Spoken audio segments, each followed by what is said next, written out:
Hallelujah, hallelujah, hallelujah, hallelujah, Jesus. Pwede hubang buksan natin ang ating labi at patuloy natin papurihan, pasalamatan ng Diyos sa oras nito. Come on, church, open your mouth and utter your voices of adoration and thanksgiving unto the living God. Yes, O Jesus. Glory, glory, glory, glory, glory, glory to the living God.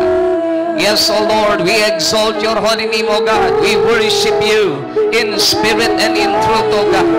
We magnify your holy name, Lord. Pinupuri ka namin, O Diyos, sinasamba. Itinataas sa aming kalagitnaan. Patuloy ka naming inaawitan at patuloy ka naming papupurihan. We worship you, O God. We worship you, Lord. We exalt your holy name, O God. Our Creator, our Master, our everything. For you are the fairest of 10,000, the balm of Gilead, the rock of Olympus. You are the rose of Sharon, the lilies of the valleys, O Lord. For you are the bright and morning star. You are our soul and coming King, the King of kings and the Lord of lords.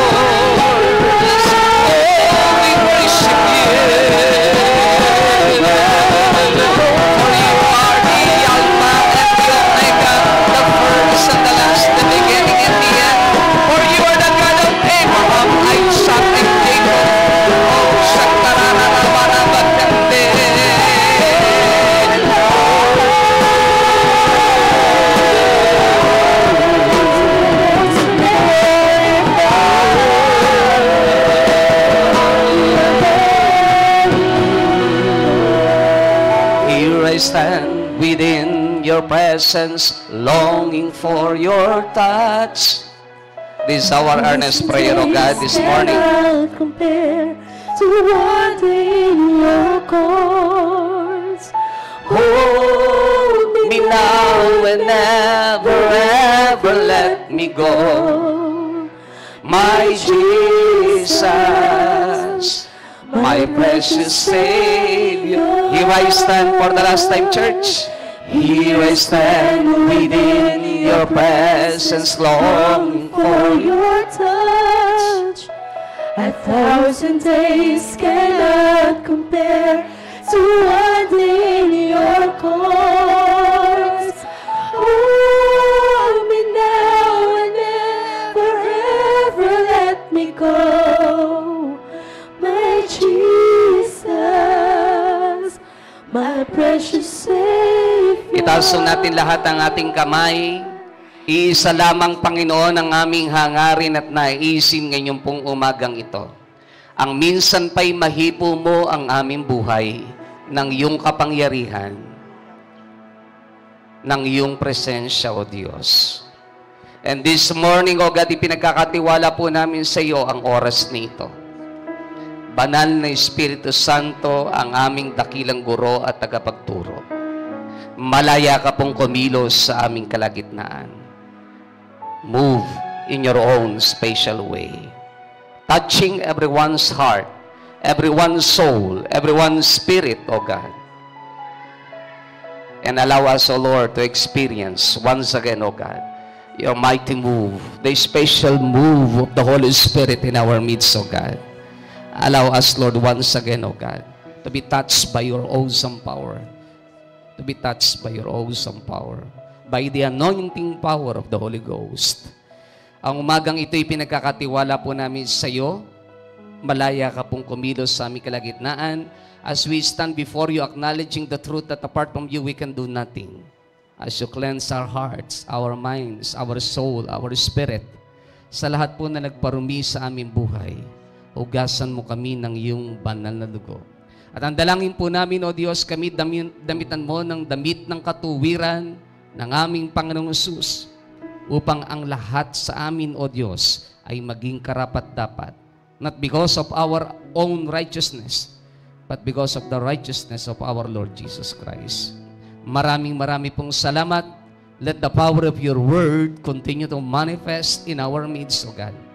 Naniniwala po kami As you have promised in Psalm 107 verse 20 that you send your word and heal them and deliver them from their destruction, hayaan mong habang ipinapangaral ang iyong salita, let signs, wonders, and miracles, O Lord, ay patuloy na maranasan ng buhay ng bawat isa po sa amin. Salamat po, Diyos. Minsan pa sa iyo ang lahat ng papuri, pagluwalhati at pagdakila sa pangalan ng aming Panginoong Hesus na lahat may magsabi ng Amen and Amen and Amen and Amen.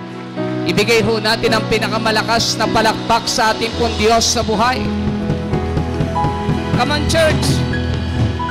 Give your best of our praise unto the living God. Clap your hands, all ye people. Shout unto God with a voice of triumph. Clap your hands, all ye people. Shout unto God with a voice of triumph. Oh, glory, glory, glory, glory, glory, glory, glory, glory to the living God. Yes, O Lord, yes, O Lord. Praise God, makakaupo tayong lahat. Isa ho mapagpalang umaga sa buhay po ng bawat isa po sa atin. Batiin nyo lang po muna ang inyong katabi sa oras na ito. Sabihin nyo po sa kanya isang mapagpalang umaga. Yung nasa kanan at nasa kaliwa, batiin nyo po isang mapagpalang umaga.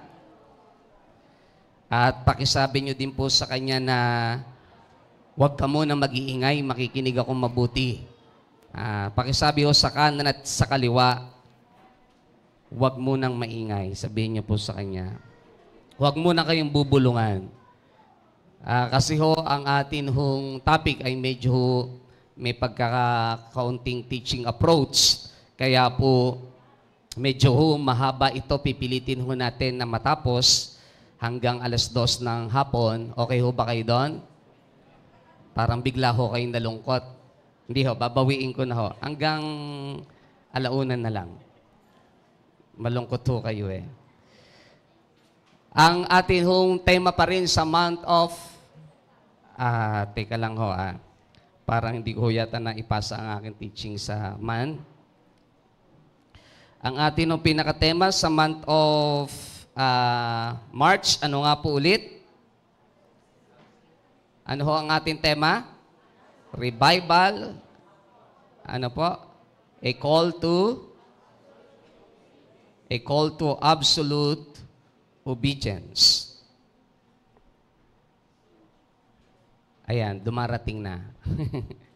Pakiulit nga po, revival, a call to absolute obedience. Yan pa rin po ang ating pinaka-topic ngayon pong month of March. And please, listen carefully dahil medyo sinadya ko po na ang lahat ng talata ay mailagay sa slides, kaya medyo humaba. Para lang ho habang binabasa ko po, habang ina-explain ko, ay maunawaan po natin mabuti dahil nakikita nyo po sa screen. Ang ating topic ho mismo ngayong umagang ito ay pinamagatan ko pong ordinary life with a radical obedience. Everybody say, ordinary life with a radical obedience. Ordinary life. Sabi ni John MacArthur, he wrote, we can feel strongly about obedience and not be obedient. We can feel that it's right to be obedient and not obey. We can feel confident that obedience is the path to blessing and usefulness and joy and still not obey.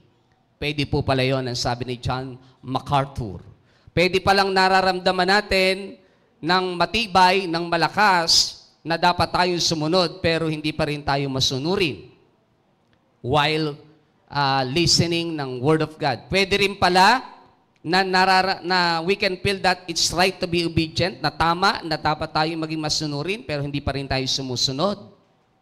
Pwede rin pala na confident tayo that obedience is the path to blessing and usefulness, na tayo naniniwala na ang pagsunod ay daan para sa pagpapala at sa higit pang paggamit ng Diyos sa buhay po ng bawat isa sa atin, na tayo po natin maging kapakipakinabang pag tayo sumusunod at naroon ng kagalakan. But still, ang sabi ni John MacArthur, but still, we're not obey. Hindi pa rin tayo sumusunod. We're not obedient. So, ang ibig sabihin, pwede palang based on feelings, tayo po ay gustong-gusto natin sumunod, pero hindi pa rin ho natin nagagawa. Tanungin nyo nga po sandali na sa kaliwa nyo, nararamdaman mo ba yan? Yan. Na gustong-gusto mo at alam mong dapat sumunod pero hindi mo pa rin ginagawa. Parang mga ano lang yan parang minsan mga kabataan lang din, di ba? Kahit sabihin, huwag kang makipamatok sa hindi ka pananampalataya, pero alam naman yung tama at dapat sumunod, but still naroon pa rin sa ganung uri ng relasyon. May mga ganung pagkakataon. Ako naman hindi nagpaparinig. Baka lang mayroong ganon. When we talk about radical obedience, simple lang po ang ibig sabihin. It simply means doing exactly what God tells you to do when He tells you to do it. So pag sinabing radical obedience, simply means doing exactly what God tells you to do. Gagawin mo lahat ng ipinag-uutos ng Diyos, eksakto kung ano yung sinasabi ng Diyos when He tells you to do it. When He tells you to do it. Tama ho ang Diyos kung bakit na-inlove siya kay David.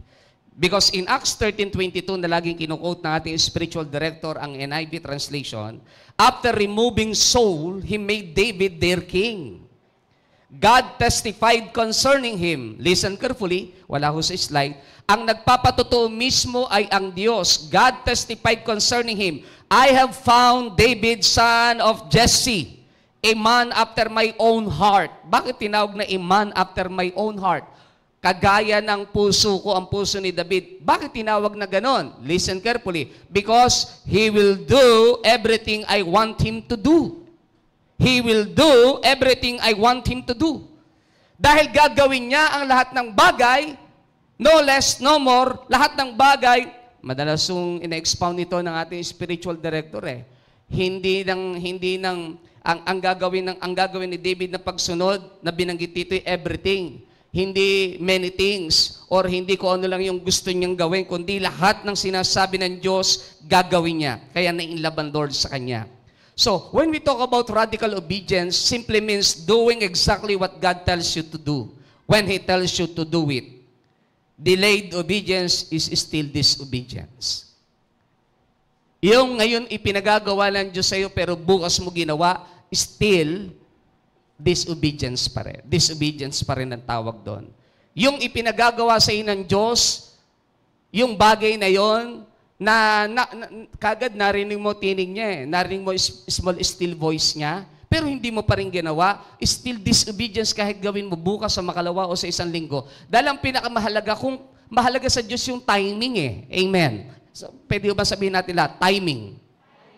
Mahalaga sa Diyos yun. Yung timing, kailan niya ipinagagawa ang isang bagay, napakahalaga sa Diyos. Kaya ang pagsunod ay hindi po pwedeng kung kailan mo lang talaga gusto. O kaya naman kung kailan mo lang talaga maibigan. Sa Isaiah chapter 1 verse 19, ang binanggit po dyan ng BSB translation ng Berean Study Bible, if you are willing and obedient, you will eat the best of the land. Because willingness precedes obedience. Pag sinabing ikaw ay gusto mo talaga, willing ka talagang sumunod sa Diyos, may willingness ka, ang kasunod nun talaga, pagsunod. Pero madalas, may willingness tayo, pero walang pagsunod. So, pagka may willingness, merong tinatawag na obedience talaga. So, willingness precedes obedience. Pag totoong gusto mong gawin, gagawin mo. Sabi nga ho natin madalas, pag gusto, may. Pag ayaw, maraming dahilan. Sure yun. Hindi lang may dahilan. Maraming dahilan kapag talaga ayaw gawin. So, willingness precedes obedience. Kaya ang sabi po ng Isaiah 1:19, if you are willing and obedient, you will eat the best of the land. Pag willing ka at obedient. Ang sabi ng Isaiah chapter 1 verse 19. Sundan niyo po ako. Mga ilang mahalagang introduction lang ho. If we obey, no matter what the cost and inconvenience, surely we will experience supernatural shift. Sabihin po natin lahat yon. Pwede bang pakibasa natin? 1, 2, 3, go. If we obey, and inconvenience, anong ibig sabihin ng supernatural shift na tinatawag? Moving from one place to another. Pag sinabi po natin supernatural shift is a divine shift which is usually drastic, dramatic, and dimensional. Drastic means acting rapidly or violently. Biglang nangyayari, nagaganap. Actually, ginagamit po ang word na yan sa kairos time na tinatawag. Yung panahong hindi mo inaasahan, biglang binago ng Diyos ang sitwasyon. Biglang mayroong ginawa ang Diyos na bigla ang pagbabago na hindi mo ina-expect. Pero mararanasan lang po natin yan kapag tayo sumunod. Pero hindi po kasi lahat talaga ng pagsunod ay convenient. May inconvenience na tinatawag. Ibig sabihin, maraming pagsunod like Abraham, kanina ho, kung nakinig kayo ng mensahe po sa ating worldwide, in example si Abraham, like Abraham, hindi ho madali ang pagsunod kasi i-offer si Isaac. So may mga sacrifices. Sabihin niyo po sa inyong katabi, may sacrifices. Merong babayaran. Sabi ni David, I will not offer to the Lord my God that cost me nothing. So, ang pagsunod ay talagang sometimes inconvenience. Pero pag nagawa naman po natin, magugulat tayo, mayroong mga pinadadali ang Diyos. Mayroong mga ina-accelerate ang Lord na dapat sana mangyayari pa 1 taon, 2 taon, 5 years, 10 years. Pero biglang mayroong ginagawang changes ang Lord.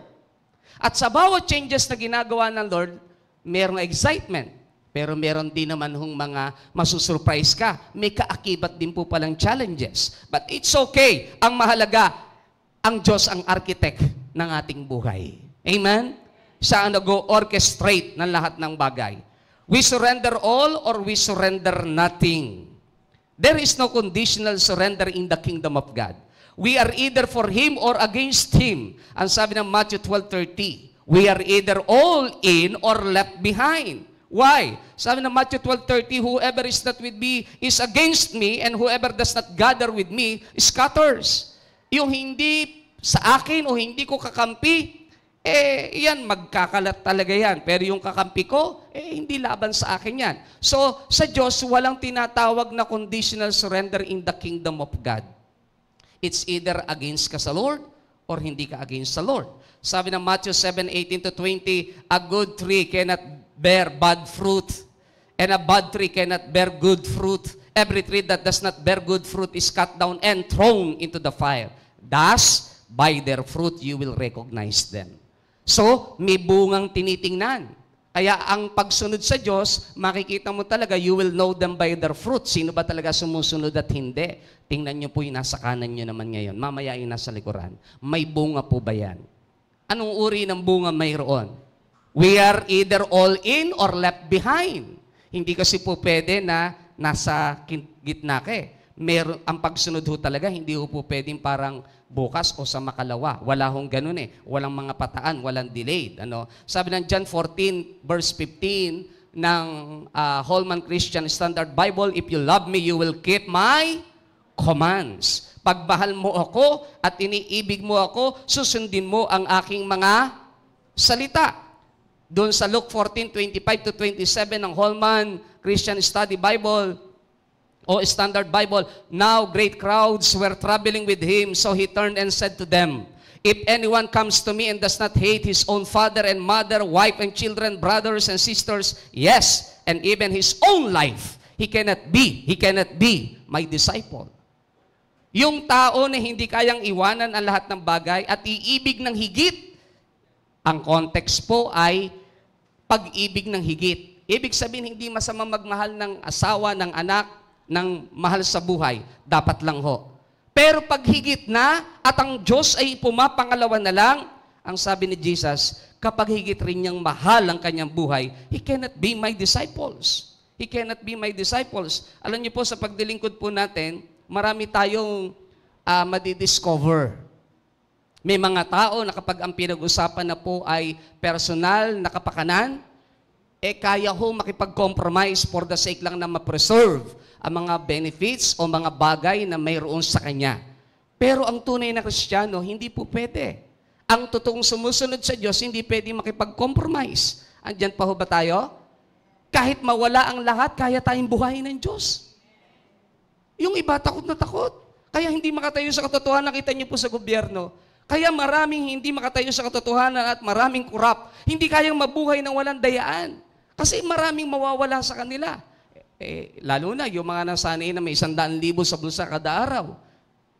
Mayroon silang 1 million kada buwan. Hindi na ho talaga mabubuhay ng normal eh. Dahil sinanay ang buhay sa maluhong buhay na nakukuha naman ng pagpapala sa lahat ng uri ng kaparaanan ng korupsyon at kasalanan. Kapag ganun ho natin sinanay ang ating buhay, tayo po talo. Kaya nga pag ikaw ay nasanay ng tanggap lang ng tanggap o hingi lang ng hingi, masasanay ang buhay mo doon. At the end of the day, makikita mo yung sarili mo, lubog ka na sa ganun. Kaya kahit prinsipyo mo, kahit pananampalataya mo, kaya mong ibenta, kaya mong ibigay, darating na ho ang ating pong eleksyon. At lagi niyo po ako naririnig about that. The GIL Church is not for sale. Pakisabi po sa katabi mo, I am not for sale. Narinig kayo ng katabi nyo, ha? I am not for sale. Hindi ho tayo pwedeng ipagbenta at ibinebenta ng church. Maging ni Brother Eddie, hindi ho ibinenta ang GIL kahit kailanman. Kung tayo po'y nagbenta ng ating kongregasyon, malalaki na ho ang churches natin sa bawat bayan.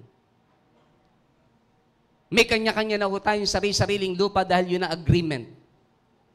Ang karaniwang agreement, meron nung isang relihiyon tayong kilala eh. Okay, boboto ka namin. Gusto namin yung pinakamagandang strategic location ng lupa sa ganitong bayan. Bilhan nyo ko niyan. Walang problema. Dadali namin kayo. Ang JIL, kung ginawa ho natin yon, wala ho sa ganitong kakaliit na church, ang Bulacan-Bulacan siguro. Kaya ho tayo, nagpe-pray na makabili ho tayo ng lupa near at the airport. Naniniwala ho ba kayo? Baka naman ho kayo may lupa, nakukonvict ho kayo ayaw nyo lang makinig sa Diyos. Baka kangina pa ho kayo sinasabihan ng Diyos na ibigay mo na yan, ibigay mo na yan, ibigay mo na yan.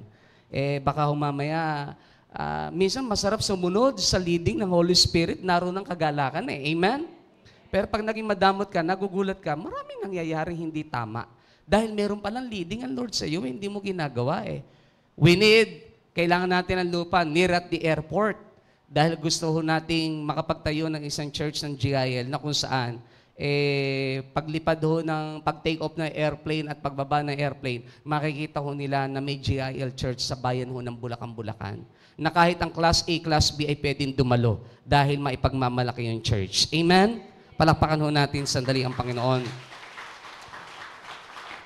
Whoever, ang sabi ng Verse 27, whoever does not bear his own cross and come after me cannot be my disciple. Hindi pwede maging disipulo ko Yung hindi kayang magpasa ng krus niya araw-araw. Ibig sabihin yung mga laban ng buhay. Ang tinatawag po na pagsunod sa Diyos, ito ang tinatawag na key to a life lived well with Jesus. Our choices will either align with God or align with the devil. There is no halfway in this life. There is no neutrality. There is no halfway in this life. It is the key to a life live well with Jesus. Our choices will either sign or align with God or with the devil. Walang tinatawag na halfway. Tama po ang sabi ng Luke 14:25 to 27. Whoever does not bear his own cross and come after me cannot be my disciples. Gustong-gusto ko po ang isinulat ng isang napakagaling na manunulat sa kanyang isang article. Pero ang tao pong ito ay nabuhay ng ang kanya pong November 1 ang kanyang birthday. 1887. Namatay siya April 9, 1913. Medyo matagal na ho ang kanyang buhay. And this is the life of William Whiting Borden. Siya po ay isang American philanthropist and millionaire, Christian missionary, candidate who died, Christian missionary candidate who died in Egypt before reaching his chosen field. Actually po, gustong-gusto niyang puntahan sana ang province in China. But he died ng cerebral meningitis. Medyo crucial. Napaka-milyonaryo, walang problema sa pera, walang problema kahit saan bagay. Meron po siyang isinulat sa kanya pong isang aklat. Actually, isinulat siya ng isang author para sa kanya. At ang title po ay A Life That Counts. Sabihin po natin lahat, A Life That Counts. Sapagat hinangaan po ang kanyang buhay. On suffering, ito po ang isa sa kanyang isinulat. Giving your very self to Christ. Giving your very self to Christ. Burden of Yale, a life of simple yet radical obedience. Ang title po natin, hindi po sa kanya kinuha ha. Kinuha ko lang po yung kanyang example ng kanyang buhay. Why? Sapagkat a life of simple yet radical obedience, bakit po? Ito po ang kanyang isinulat in his journaling. Borden wrote, in every man's heart, there is a throne and a cross. Sa bawat puso ng tao, meron daw pong tinatawag na trono at krus. If Christ is on the throne, self is on the cross. And if self, even a little bit, is on the throne, Jesus is on the cross in that man's heart. Tama po kaya siya? Ibig sabihin, sa puso ng tao ay may dalawa daw pong bagay, isang trono at isang krus. At kung si Kristo daw ay nasa trono, tiyak, yung tao na yon ang nasa krus. Pero kung ni katiting na bahagi ng trono ay inagawan ng tao na yon si Kristo at doon na upo, isang bagay din daw po ang tiyak, si Kristo ang nasa krus. Meaning, kahit Kristiyanong tinatawag, kung ikaw pa rin na nasusunod sa sarili mo, ibig sabihin, ipinapako mo pa rin si Kristo ng paulit-ulit sa krus ng Kalbaryo. Magle-Lenten season na po. Ang sabi po niya, if Jesus is on the throne, you will go where He wants you to go. Jesus on the throne glorifies any work or spot. Lord Jesus, I take hands off as far as my life is concerned.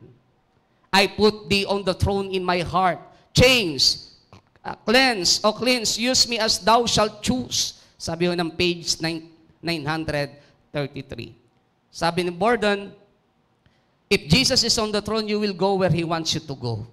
So, hindi ka aangal o hindi ka magrereklamo, saan ka man papuntahin ng Diyos, susunod ka. At ang sabi niya, I take hands off as far as my life is concerned. Kaya ho kaya natin gawin po yan. I take hands off as far as my life is concerned. Alam niyo po, ang pinakamasarap na bahagi ng buhay ng isang Kristiyano na totoong nabubuhay ka sa pananalig at pananampalataya, pag nag-hands off ka na sa buhay mo at pinayagan mo ang Diyos na ang totoong mamahala at maghari. Kasi doon mo lang alam na kahit saan kadali ng Diyos, sasamahan ka niya. Andyan pa ho ba tayo? Pwede ho bang palakpakan natin sandali ang Lord? Ang sarap po nun eh. Yung dumating tayo sa punto ng ating buhay na, Lord, I take my hands off. Ikaw na po mag-take over ng buhay ko. Ikaw na po. Kasi yun ho ang pinakamasarap na bahagi ng ating buhay eh. Di ho ba? May song tayo, Sir Bam, di ba? Into your hands I commit. Do you remember that song? With all for you. You hold my world in the palm of your hands, and I am yours forever. Pwede ho bang pakiulit niyo po sa simula? Sabihin po natin sa Diyos, once again, into your hands, Lord. Into your hands I commit again. With all I am for you. Magle-Lenten season na po. Alam niyo po bang isang mensahe ng krus ng Kalbaryo? Nagtiwala lang si Jesus sa panahon na binanggit niya sa Father na, Father, into your hands I commit my spirit. Sa panahon po ng matinding challenge ng buhay, alam niyo po ang key? Trust and faith. Dumating na po ba kayo sa punto ng inyong buhay na you're about to give up? Pero naalala niyo ho ang isang katotohanan, pag pala'y sinuko mo sa Diyos ang lahat at nag-hands off ka na sa buhay mo, ang Diyos na magte-take over ng lahat. Palakpakan ho natin sandali ang Lord. Napakayaman ho ni Borden eh. Sobra. Actually, sabi ho na ilang pag-aaral, Lahat ng hospital, pwede niyang puntahan, magamot lang siya. Pero alam niyo po, may sakit na ho siya, hindi pa ho siya tumigil sa paglilingkod. Kasi alam niya, Lord, I take my hands off na eh. Bahala ka na. I remember yung anak ng apo ni Henry C. I forgot her name. Bago mamatay, sabi ng father na nagpapatotoo, gumanyan pa siya. Sabi ng ama niya, ng C family, yung anak ko kung napanood nyo sa YouTube, nasa hospital, mamamatay na lang. May sakit, walang ginawa kundi mag-Bible study. Pagkahando doon silang pamilya, magba-Bible study sila. Nakakilala sila dahil sa kanyang anak. Then, nung time na yon, na nagkasakit siya, pag sinasabi niya doon I forgot the name ng anak ni Henry C. Pag sinasabi nung ama doon sa anak na babaeng namatay, na I can give everything to you, lahat ng yaman na meron tayo. Mag-business ka na, huminto ka na muna dyan sa Bible study na yan. Hindi ho siya sumusunod. Ang sabi niya, ito po yung pinakamahalaga. Hindi po yung pera na meron po tayo. Wow! Yung maraming pera natututong mag-hands-off. Yung walang pera natututong yakapin ang yaman ng mundong ito. Akala ho natin, yun ang totoong buhay. No, amen? Hindi ho talaga. Ang pinakamasarap po yung sinabi po ni Vernon, I take hands off as far as my life is concerned. I put thee on the throne in my heart. I put thee on the throne in my heart. Pwede ho bang ilagay lang natin sandali ang ating kanang kamay sa tapat ng ating puso? And sabihin po natin lahat, I put thee on the throne in my heart.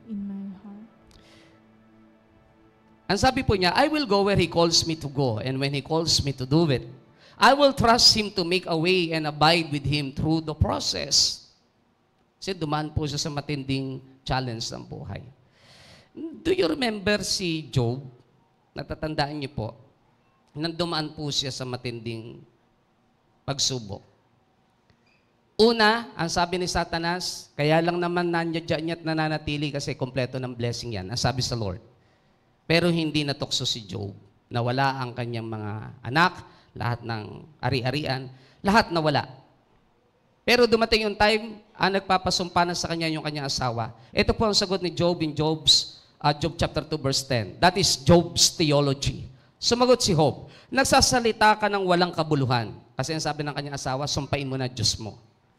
Nawala na anak mo, nawala na lahat ari-arian, ngayon may sugat ka pa sa katawan. Ang sabi ni Job, mabubuting bagay lang ba ang tatanggapin natin mula sa Diyos at hindi ang masama? Sa kabila ng lahat na nangyari kay Job, hindi siya nagkasala kahit sa pananalita. Mabubuting bagay lang ba? Ang ganda ng theology ni Job Dahil ang theology ni Job, hindi po pwedeng kaya ka lang susunod dahil maganda ang lahat na nangyayari. Dapat kahit hindi maganda ang nangyayari at napakaraming mga eventualities ang buhay, okay lang, tuloy ang pagsunod. Amen? Dahil ang totoong paglilingkod sa Diyos sa theology dapat mayroon po tayo, wala hong pwedeng humarang sa atin pagdating po sa paglilingkod sa Panginoon. Amen? Walang po pwedeng magpahinto. Dahil kilala ho natin kung sino ang Diyos na ating pinaglilingkuran. Palakpakan po natin sandaling ang Lord. Daanan ko lang ho ng mabilis yung isinulat ni John MacArthur, 6 Lessons on Radical Obedience. Hindi po ako dito maglilinger because ito po part lang ng ating mensahe. Number 1, don't expect to feel like being obedient. 6 Lessons on Radical Obedience by John MacArthur. Dapat, kung gusto mo talaga ng totoong pagbabago o pagsunod, huwag kang mag-expect to feel like being obedient. Sa halip, obey based on your decision to obey, not your fickle feelings. Kasi ang feelings pwedeng magbago. Ngayon gusto mo sumunod, bukas hindi na. Habang nakikinig ka, gusto mo sumunod, mamaya pag uwi mo, ayaw mo na. Dapat, decided ka. So don't expect to feel like being obedient. Ang sabi ni John MacArthur. Pangalawa, live fully surrendered. Everybody say, live fully surrendered. Choose to live a surrendered life when you said yes to following Jesus. So, when you said yes to Jesus, that's it. Period na ho yun. Wala nang pwedeng pumigil sa iyo at wala nang anumang mga problema at pagsubok sa buhay na po pwede pa makapagpabago ng desisyon mo kasi nag-decide ka na.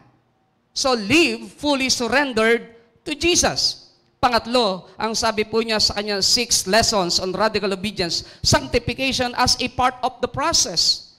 So the struggle with sin is real, but when we combine faith with repentance, we can cling to the promise found in Romans 6:14, sin will have no dominion over you.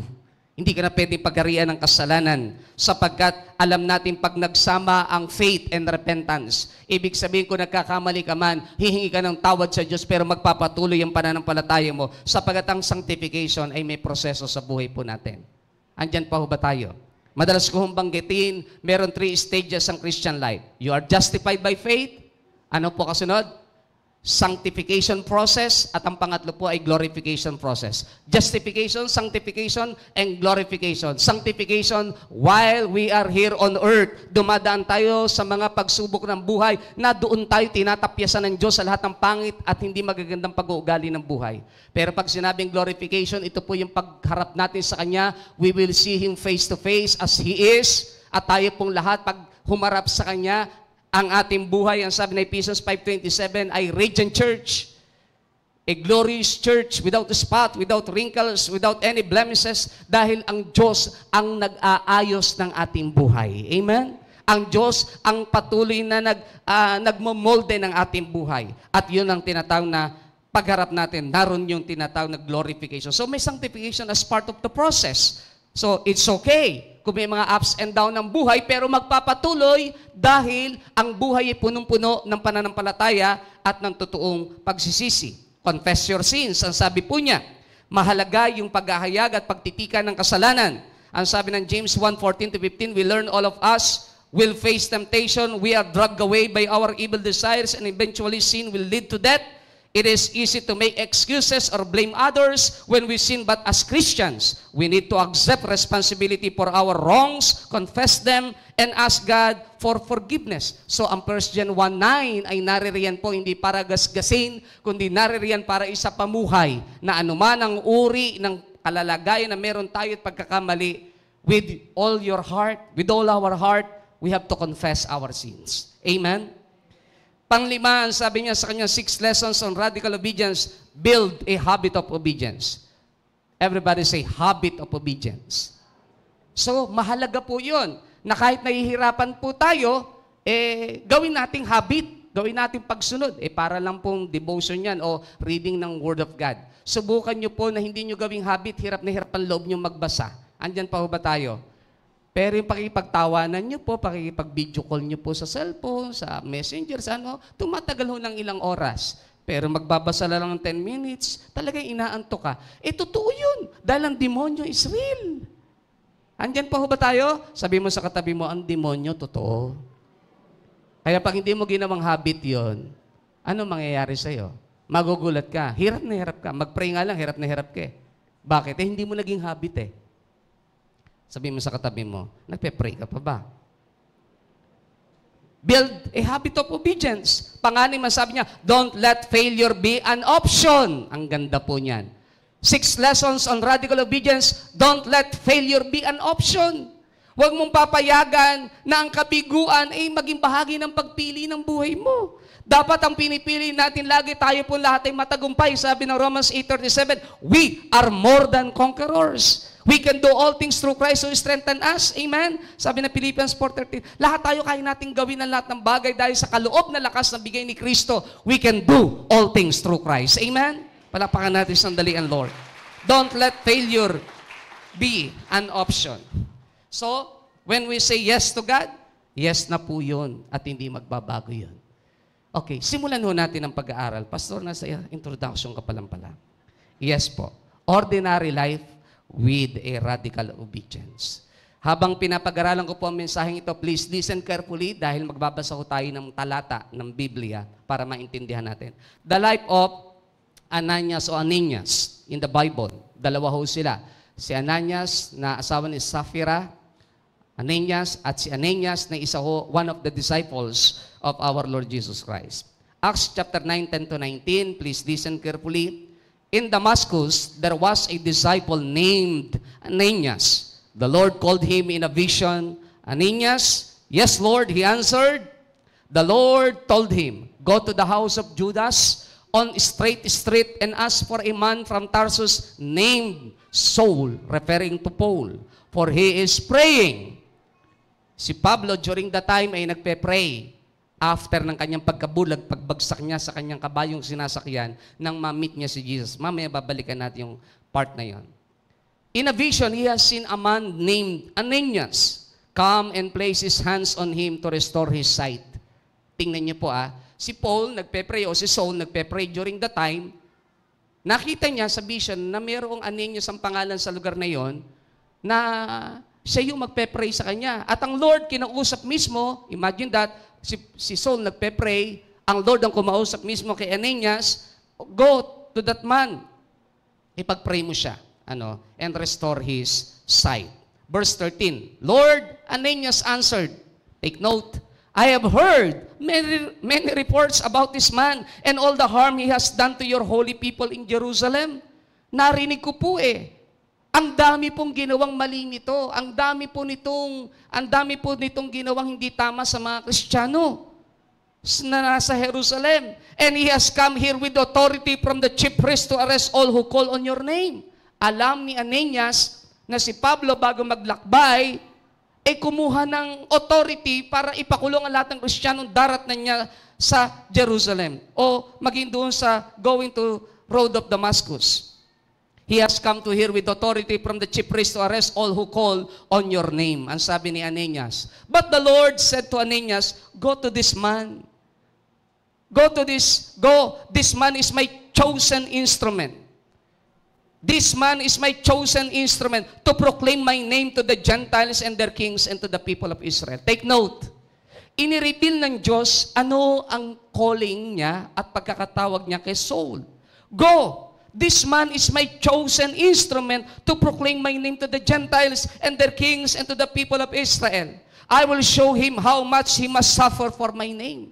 Ipapakita ko din kung paano siya maghihirap dahil sa aking pangalan, sa kapakanan ng aking pangalan. Ang sabi niya kay Ananias. Verse 17, then Ananias went to the house and entered it. Placing his hands on Saul, he said, Brother Saul, the Lord Jesus, who appeared to you on the road, confirmation, who appeared to you on the road, who appeared to you on the road as you were coming here, has sent me so that you may see again and be filled with the Holy Spirit. So sinabi ni Ananias, na yung Jesus na na-meet mo at narinig mo, Pablo o Saul doon sa road of Damascus, siya ang nagpapunta sa akin sa iyo dito para ibalik ang iyong paningin. Verse 18, immediately, something like scales fell from Saul's eyes and he could see again. He got up and was baptized on the spot. Binautismohan. And after taking some food, he regained his strength. He regained his strength. Imagine that. Bakit sinasabing ordinary life with a radical obedience? Isipin niyo po ito. Kung walang Ananias o Ananias na sumunod sa Diyos, at kung walang Ananias na inirespeto at iginalang ang calling ni Pablo, sa tingin niyo po, may mga epistles na mababasa tayo ngayon, halos ang buong New Testament si Pablo ang may sulat. Hindi nga siya kasama ng 12 disciples in the first place. Hindi nga niya na-meet at lagi yung naririnig sa akin, si Saul, hindi niya na-meet si Jesus as historical Jesus. Hindi siya kagaya ng 12 disciples na nakasama si Jesus ng literal. Narinig, nahawakan, nayakap, hindi niya naranasan yon.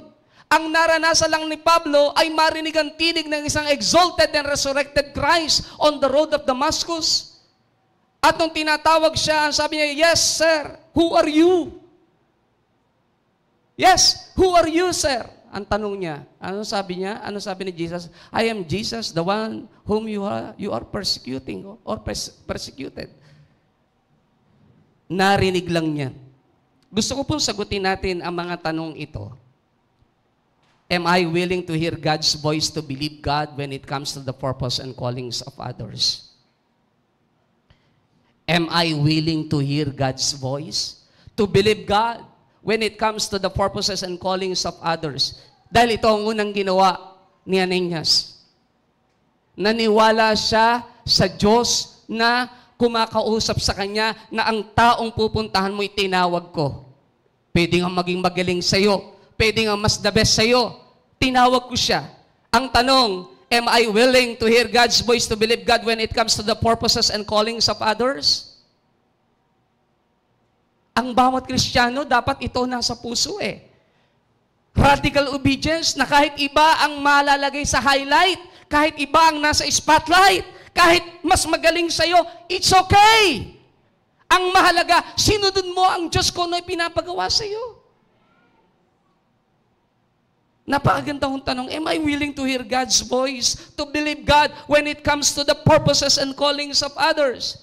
Second question, am I willing to believe Him and not what my mind or my experience tell me about them? Ang sabi ni Ananias, alam ko naman Lord lahat ng ginawa niya eh.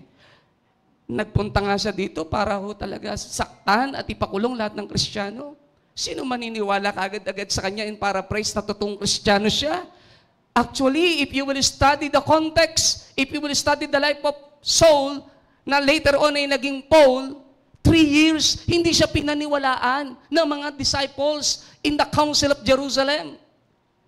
Nangangaral na siya ng mabuting balita, ang dami na naboborn again. Ang mga Kristiyano, hindi pa rin naniniwala sa kanya. Kaya kailangan pa niya bumalik sa Council of Jerusalem, doon sa tinatawag na the office of the apostles headed by James, if you will study carefully ang Biblia. Kailangan pa niyang bumalik para kumuha ng approval. Bumalik naman si Pablo just to ask approval. Nakalulungkot lang. Madalas ang inggitan at madalas ang marami hong pag-iiral ng selusan sometimes in the ministry at hindi nawawala. Kapag may nakita ho kayo na mas magaling sa inyo, sabihin mo sa katabi mo, promote him. Sabihin nyo sa kanan at kaliwa, promote him. Kapag may nakita kang magaling sa iyo, huwag kang maiinggit. Huwag kang magseselos. Amen? Dahil ang ministry hindi ho pagalingan. Kung si Ananias, napadala sa iniisip niya, ang taong ito, ganito, ba't naman ho ako maniniwala sa kanya? Pero ang Diyos ang nagsasalita. Andyan pa ho ba tayo? May authority. Ang Diyos ang nagsasalita. Pangatlong tanong, am I willing to be used so that those I serve will become greater than I? Ang ganda po niyan. Pwede ba pakibasa natin ng sabay-sabay? 1, 2, 3, go.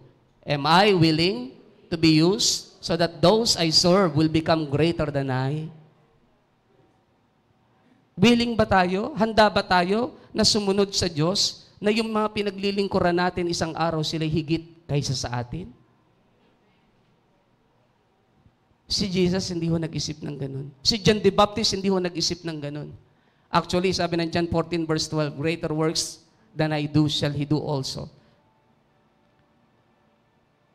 Walang nag-isip. Alam niyo ho, ang pinakamasarap, yung marunong ho tayong mamatay talaga sa ating sarili para magkaroon ng radical change. Para magkaroon ng radical change. Tama po ang church, ang dami pang dapat baguhin ng Diyos. Inggitan, kahit magkakapatiran,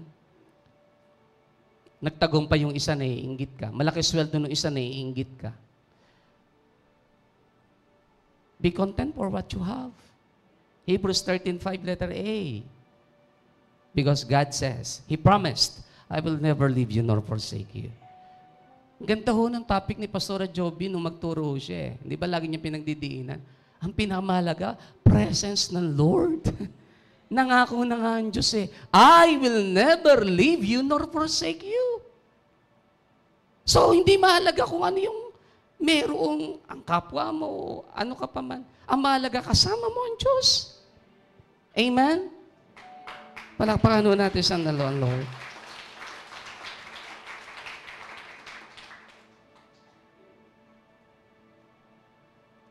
Am I willing to be used so that those I serve will become greater than I? Don't let the fear of being wrong hold you back anymore. Learn from Ananias, who was radical obedient no matter what it could cost him. When God asked him to go to Saul, later known as Paul, and restore his sight, he went. He went. Are you willing to be radical obedient when God speaks to you? Are you willing to give up everything when God speaks to you? Ang sarap po nun eh. Pinaka masarap na bahagi ng ating buhay.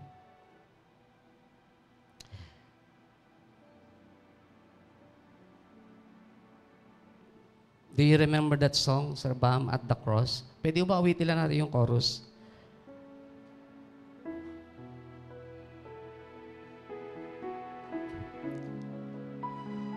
Do you remember that song? Kanginoon, nasa itaso ako,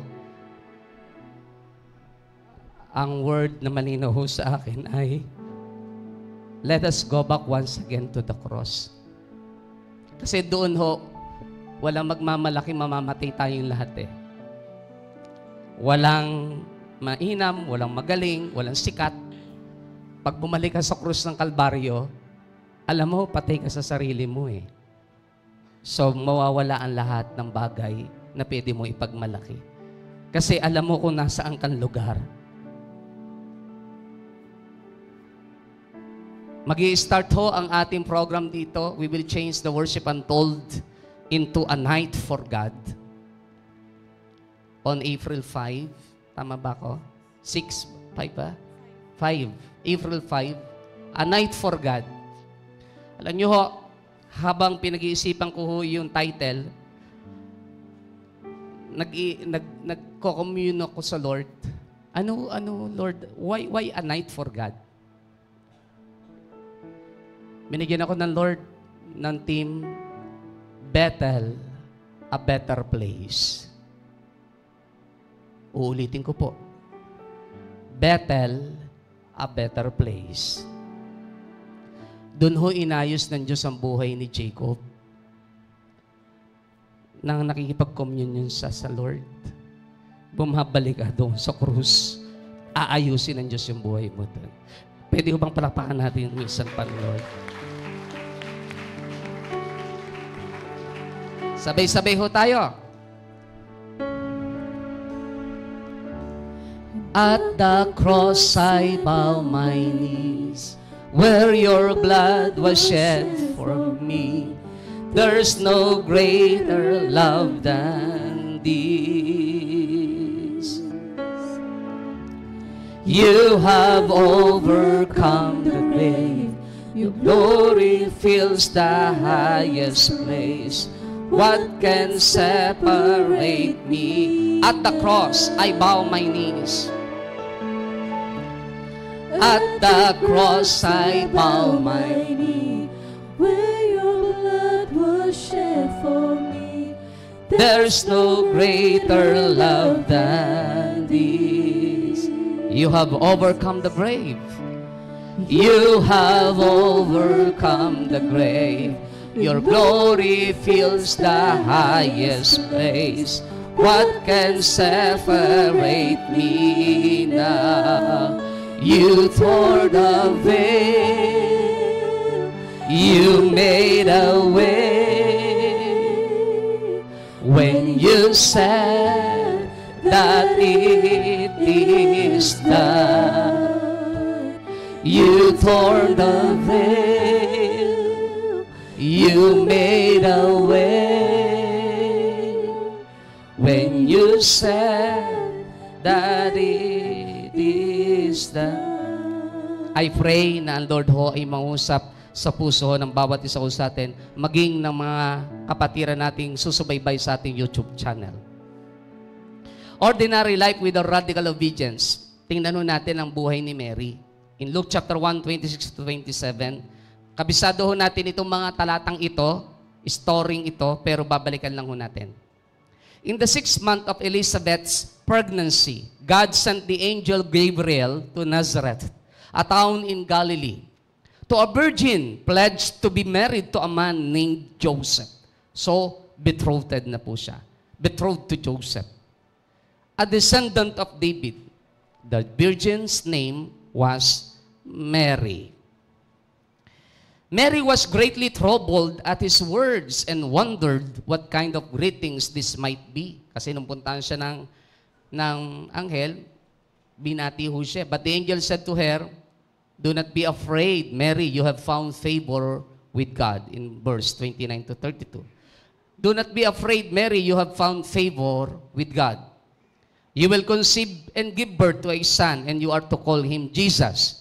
He will be great and will be called the Son of the Most High. The Lord God will give him the throne of his father David. Bago natin ituloy, if you are Mary, at ang maririnig mo ay, ang magiging anak mo ay tatawagin Jesus, magkukonsib ka. You will be great. Tatawagin ang anak mo na Son of the Most High. And the Lord God will give him the throne of his father David. Ano ang unang papasok sa isipan ng mga kababaihan? Kung ganun kataas at kalaki ang responsibilidad at accountability. And at the same time, maglalaro ang isipan ni Mary sapagkat siya po ay ikakasal na kay Joseph.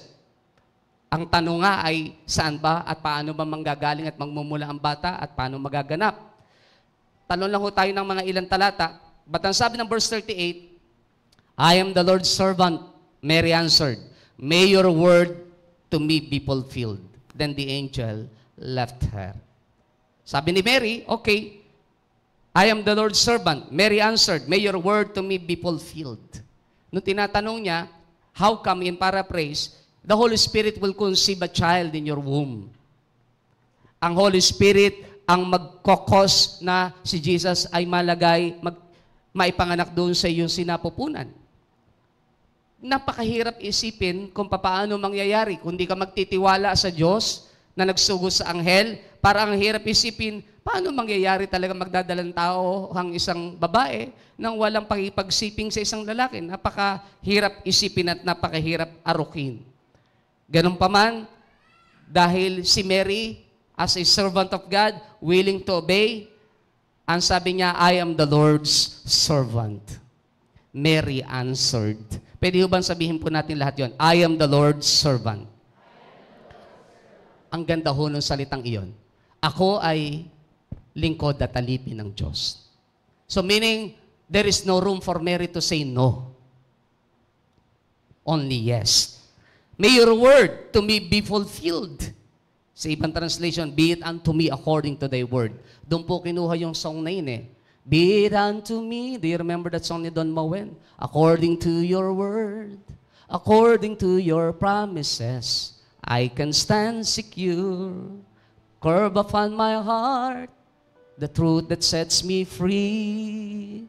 According to your word, O Lord, be it unto me. Doon po kinuha yun eh. Na mangyari, Lord, kung ano yung kalooban mo. Maganap. May your word to me be fulfilled. Ang sarap ho nun, ano? Yung sasabihin, Lord, sige kung ano mangyari. Pero hindi mo madali dahil ang situations ni Mary. Iisipin mo future mo, ikakasal ka na, ang ganda-ganda ng preparation. Kahapon, nakakita ko na yung kinasal sa Boracay, ano? Kinasal natin isang pastor. Ang ganda ho ng preparation, sa tabing dalampasigan pa talaga, no? Grabe. No? Iisipin ni Mary yun, ikakasal na ako, maayos ang aking buhay eh. Tapos biglang magkakaroon ng pagbabago. Pagbabago na kung saan lahat maapektuhan, and yet ang involved ay ang langit. Ang involved ay ang Diyos. Bigat ho nun. But Mary answered, I am the Lord's servant. Pagtuntong ng 47 to 55, may your soul glorifies the Lord, and my spirit rejoices in my God. In God, my Savior. Sabi ni Mary, for He has been mindful of the humble state of His servant. From now on, all generations will call me blessed. For the Mighty One has done great things for me. Holy is His name. His mercy extends to those who fear Him from generation to generation. He has performed mighty deeds with His arm. He has scattered those who are proud in their imnos thoughts. Nung binabasa ko po ito, tingnan niyo po si Mary, alam niya ho yung alam niya yung mangyayari at nangyayari sa mga taong palalo eh. He has performed mighty deeds with His arm. He has scattered those who are proud in their inmost thoughts. Ini-scattered ng Lord ang mga taong palalo. Pero sabi niya, yung mercy ina-extend niya sa mga taong may takot sa Kanya from generation to generation. So si Mary, malawak ang kanyang spirituality. Nakikita niya yung galaw ng Diyos from the past, sa present, at sa future. Nakikita din niya ang pagbagsak ng isang palalo pag hindi sumusunod sa Diyos. Sabi ng verse 52, He has brought down rulers from their thrones, but has lifted up the humble. He has filled the hungry with good things, but has sent the rich away empty. Ang ganda ho, no? Alam niya yun no? Binabagsak niya ang mga taong palalo. Pero itinataas niya ang mga taong mapagpakumbaba. He has helped His servant Israel, remembering to be merciful. Verse 55, to Abraham and his descendants forever, just as He promised our ancestors. Ano ang great lesson? Ordinary life with a radical obedience, simpleng buhay, pero nang ang Diyos na ang mag-command, kayang kalimutan at i-give up ang lahat, pati honor, dignidad, at pwedeng sabihin ng tao sa paligid. Madalas kong sabihin, darating tayo sa punto ng ating buhay na walang ititira sa atin ng Diyos. Na parang pinipitik ang ilong mo, gustong-gusto mong lumaban, habang alam mong sa paligid mo'y sirang-sira ka sa paningin ng maraming tao. Church, listen carefully at tingin kayo sandali kay Pastor Michael. It's okay. It's okay. You know why? No need to defend. Hindi mo kinakailangan i-detalye ang lahat ng bagay. Kung ano ang side mo, kung ang mga tao nakapaligid sa iyo, kapitbahay mo, sa church o sa opisina man, ay iba ang pagtanaw sa iyo. It's okay. Hindi sila sinusunod mo. Sa Diyos ka may commitment. Palakpakan natin sandali ang Lord. Sa Diyos ka may commitment. Hindi ho sa tao. Kaya nga sa Diyos ka lang talaga Sabi nga ho madalas, at the end of our life here on earth, you and your God lang ho talaga. Sorry ho, pero natutunan ko ho ito. No true friends in this world. Only God. Wala ho Wala ho. Tama ho si Mary He chose to obey God. Kasi yun yung nakita niyan dapat niyang gawin noong time na yun. I-give up ang lahat ng pwede sabihin ng tao, lahat ng pwede ipukol. Hindi kailangan magdepensa. Kaya talagang Blessed Mary. Iginagalang ho natin yung salitang iyon Mali lang ang pagkuha ng ng ibang relihiyon Pero totoo ho talaga, pinagpalang babae sa lahat. Bakit hindi pagpapalaing babae sa pananalita niya, alam niya kahulugan ng haughty spirit o ng egoism na tinatawag o ng pagiging proud. Alam niya ang pride at ang meaning ng humble, ng humility. Alam niya lahat yun. Kaya alam niya kung ano dapat niyang piliin, ang sumunod sa Diyos. Kahit negatibo ang pwedeng mangyari at isipin ng mga tao sa paligid niya. Amen? Palakpakan natin sandali ang Lord. Ordinary life with a radical obedience. Let us go to the life of Paul. Acts chapter 9 verse 1 to 6. Meanwhile, Saul was still breathing out murderous threats against the Lord's disciples. Katatapos lang hong patayin si Stephen during the time. He went to the high priest. Si Paul, ang tinatawag o si Saul, na later ay naging Paul, siya po ang witness mismo ng pagkamatay ni Esteban. Ang damit ni Esteban sa paanan niya inilagay. At naroon pa yung murderous spirit ni Paul. Gustong-gusto pang pumatay ng mga disipulo ng Panginoon. He went to the high priest. Ito yung sinasabi kanina ni Ananias na, may dala pa nga po siyang authority para kitilin at patayin at ikulong ang mga Kristiyano. And asked him for letters to the synagogues in Damascus, so that if he found any there who belonged to the way, the word to the way, ang ibig sabihin ay to the faith in Jesus, whether men or women, he might take them as prisoners to Jerusalem. So ang goal ni Paul, kaya sa pupunta ng Damascus, para lahat ng Kristiyanong matatagpuan niya doon, ikukulong niya. As he neared Damascus on his journey, suddenly a light from heaven flashed around him. He fell to the ground and heard a voice say to him, Saul, Saul, why do you persecute me? Who are you, Lord? Saul asked. I am Jesus, whom you are persecuting, he replied. Napakalinaw po, ano?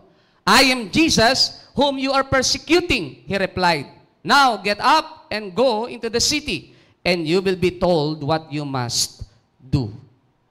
And the rest is history. Ano ang matututunan natin kay Paul? Ordinary life with a radical obedience. Alam niyo po, pag pinag-aralan niyo po mga sulat ni Pablo, lagi niya sinasabi ang salitang ito. Kung meron ng pinakamakasalanan, ako na yon. Kung meron pinakamakasalanan, ako na yon. At wala nang hihigit pa. Dahil lahat ginawa niya. Pati pagpatay sa mga Kristiyano, sa mananampalataya, pag-uusig, pagpe-persecute sa church, ginawa niyang lahat eh. Hanggang sa ang Diyos na mismo ang kumompronta sa kanya. Hindi siya inimbitahan ng isang Kristiyano o inanyayahan sa gawain, attend ka naman. Walang ganon. Ang Diyos mismo ang kumompronta sa kanya. Hindi humadali yun na ang kausap mo ay ang Diyos mismo ng langit at lupa. At tinatanong ka na, bakit mo pinapersecute ako? Imagine that, pag pala pinersecute mo ang church, ang Kristiyano, you are persecuting God. Hindi yung mga tao, hindi yung nasa church. Dito kinuha yung prinsipyo na kapag ikaw ay tumuligsa, be in good cheer. Be glad. Why? Kasi ang tinutuligsa nila at pinepersecute, hindi ikaw, ang Diyos. Kapag ikaw ay minaliit sa calling mo, sa buhay mo, hindi ikaw ang pinepersecute nila, ang Diyos na tumawag sa iyo. Ang Diyos na tumawag sa iyo. Imagine that, ang buhay ni Pablo ay isang makasalanan, mamamatay tao, walang pwedeng ipagmalaki. Sa isang iglap, nagkaroon ng turn around. Pero ano ang pinakamahalaga? Yung ginawa ho niyang pagsunod. Hindi ho siya nag-question pa. Nung sabihin sa kanya ng Lord, punta ka doon. Get up, go into the city, and you will be told what you must do. And while praying, doon ho pumasok yung life ni Ananias. Di ba pinakita sa kanya ng Diyos si Ananias? Ang Diyos naman kinuusap si Ananias, puntahan mo siya, ipag-pray mo para makakitang muli. Tama po pala si Pablo. Kaya pala napakaraming talata ng Biblia ang binibigkas niya lagi at lagi ho natin naririnig. Galatians 2:20, ang sabi po roon, I am crucified with Christ, nevertheless I live, yet not I but Christ liveth in me, and the life that is now I live by the faith of the Son of God who loves me and gave Himself for me. Doon na lang ako nabubuhay sa pananalig sa Diyos ng anak sa anak ng Diyos na buhay na umibig at nagmahal sa akin. Ang buhay ko na lamang ay si Kristo na lamang. Kaya pala siya din na nagturo sa Colossians 3 verse 2 that your life is hid with Christ. Ang buhay mo nakatago na kay Kristo eh. Itinuro ng Diyos kay Pablo yon, maging ang Philippians 3:20 na yung iyong citizenship nasa langit na hindi ka nataga rito sa lupa. Kaya pala si Pablo natutong mamatay sa kanyang sarili. Sabi na Acts 20:24, I consider my life worth nothing to me. Itinuturing kong wala nang halaga sa akin ang buhay ko. Matupad ko lamang yung mga bagay na pinapagawa mo sa akin. Yung paghahayag ng mabuting balita, nakita ni Pablo, yun na lang ang pinakamahalagang bahagi ng kanyang buhay. Dahil ang lahat ng bahagi ng kanyang buhay ay basura lamang sa Diyos nang makita po niya yung kanyang buhay na bilang isang makasalanan. An ordinary life with a radical change. Ako po naniniwala, kahit ano aspeto at estado ng ating buhay, pag may totoong pagbabago, God will use you mightily, effectively. Amen? Palakpakan ho natin sandali ang Lord. Tama, si Pablo ay scholar ni Gamaliel, matalino naman, pero sa mata ng Diyos, walang pwede ipagmalaki ang mundong ito. Lahat ko tayo basura lamang. Kaya ang sarap ng katotohanan, from ordinary to extraordinary. From nothing to something. Pinakamasarap na buhay po yun. From ordinary to extraordinary, from nothing to something. ang something na ito, hindi ikaw, but ang Diyos. Kaya ka lang naman nagkaroon ng halaga eh. Ang buhay mo dahil sa Kanya, hindi naman dahil sa mga ginawa mo. Amen? Palakpakan natin sandali ang Lord. Last two, ordinary life with a radical obedience, the midwives. Do you remember that?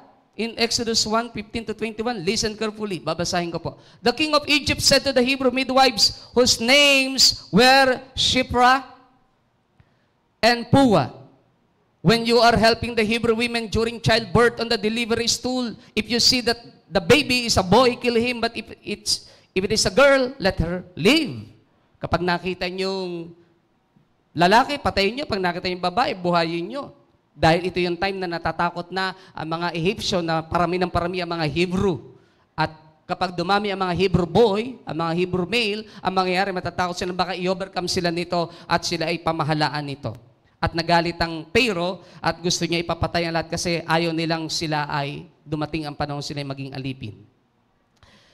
The midwives, however, feared God. Everybody say, feared God. And did not do what the king of Egypt had told them to do. They let the boys live. Mas natakot sila sa Diyos kaysa sa hari, sa Pharaoh. Binuhay nila ang mga batang lalaki. Then the king of Egypt summoned the midwives and asked them, why have you done this? Why have you let the boys live? Ba't nyo pinayagang mabuhay ang mga kalalaki ng Hebreo? Ba't nyo ginawa yon? Sabi ng verse 19, the midwives answered Pharaoh, Hebrew women are not like Egyptian women. They are vigorous and give birth before the midwives arrive. Sabi ng iba, nagsinungaling sila, mali iyon. Please, listen carefully. Tingin kayo sandali kay Pastor Michael. Ang tawag po doon, the Rahab's anointing or the midwives anointing. Pastor, ano ibig sabihin nun?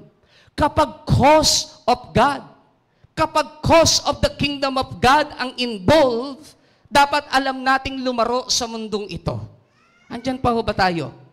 Dapat alam natin.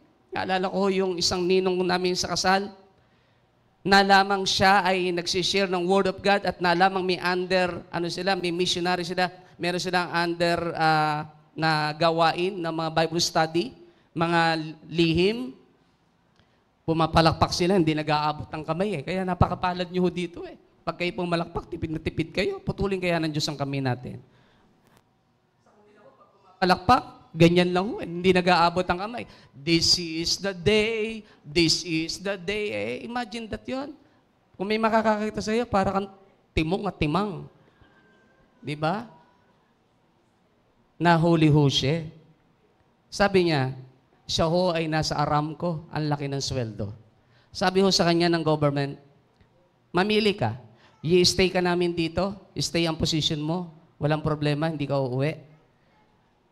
Need lang namin ang iyong computer. Alam niya kung ano ibig sabihin. Naroon lahat ng list ng kanilang members. Alam niyo, sabi niya, uuwi na lang ho ako. 19 years ho siya doon. Nung mangyari po yon, ang laki ng kanyang tatanggapin. Ang sabi sa kanya, wala kang iuwi kahit ano paman. Wala ka rin matatanggap kahit ano. Sigurado ka, uuwi ka? O pabubuksan mo ang computer mo? Hindi po, uwi na lang po ako. Wala hong laman ng computer ko. Eh, ba tayo mong pabuksan? Wala hong laman. Pasensya na po. Uuwi na lang po ako. Imagine that. Give up ang lahat dahil ang nakataya, buhay ng church. Andyan pa ba kayo? Tayo minsan tawagin lang born again sa labas eh. Huwag ka maingay. Sabihin, born again ako. Huwag ka maingay. Baka malaman nila. Pambira. Hiyang-hiya ka. Baka malaman nila. Baka kaya ka nahihiya, baka may ginagawa kang hindi tama. Eh pag tinatawag ka, Brad, kagad ako, huwag ka magulo. Tanda-tanda ko ho yan eh. Pastor na ho ako. Pero nagsisi naman ako sa Diyos. Kasi ho ay traffic ko doon sa Baliwag eh. Crossing ko ng Pinagbarilan. Tsaka papunta akong Bible study, late na akong 30 minutes. Eh dahil late na ho ako, traffic pa, ayaw magbigayan. Eh may ID ho ako ng pulis nun eh. Pwede ho akong lumagay ako sa gitna. Ako nga nag-traffic muna ngayon para lang magbigayan. may pinapahinto ho ako, hindi huminto. Ano bang taon yun, Jen? Pero nung time naman na yun, ano na ako, medyo, masyado pa mainit ang ulo ko nun eh. Pagdaan ho niyang ganun, dahil hindi ho siya huminto, kamuntik na niya akong sagasaan.